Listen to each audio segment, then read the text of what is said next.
Joining us live from Tokyo this morning, Martin Schulz, senior economist at Fujitsu Research Institute, joining us. And Martin, first off, a worse than expected trade deficit for 2011, the first for Japan since 1980.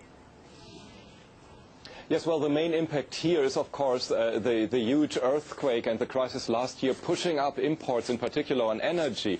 But what we are doing right now is reading the tea leaves here in Asia for the new year, and these numbers are clearly less good than we expect them. They are much worse than we expected them, actually. The European crisis is having an impact already. Okay, well, is it just the European crisis, or is this about also Japan, maybe not making the products that people want to buy anymore? You got to throw in, of course, what happened last year with the devastating earthquake as well.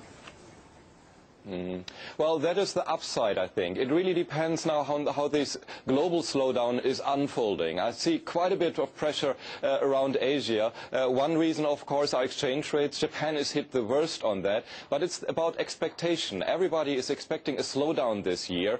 We had a monetary policy that was on the brakes. This is changing now. So the important thing is the outlook. If the outlook remains positive for, say, in 1.5 years, time, investments is going on, that would be good for Japan. If the slowdown in Europe is continuing, not good for Asia.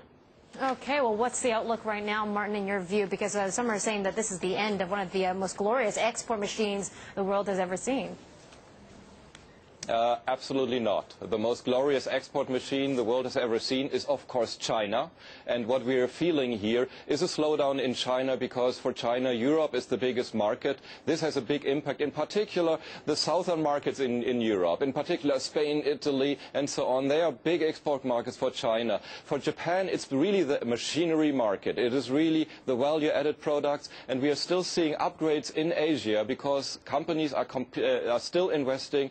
So I think Japan will get out of this a little bit better than some of the others. All right. I didn't say it was the glorious. I said it was one of the glorious export machines the world has ever seen. You can agree with that, Martin. Quickly, okay, so what's the outlook for the Japanese economy going forward, especially as we have some slight weakness in the Japanese yen this morning? Well, we are seeing a bottoming out for the Japanese yen, which is helpful. The European crisis, really the immediate impact of the financial crisis, everybody is coming down quite a bit on that. So it's now the real impact of the recession in Europe that is unfolding. This won't be too bad for the yen in particular because the dollar is now doing quite a bit better. So at least some relief here from the profit side. Okay, Martin, thank you so much for your analysis this morning. That's Martin Schulz of the Fujitsu Institute joining us from Tokyo.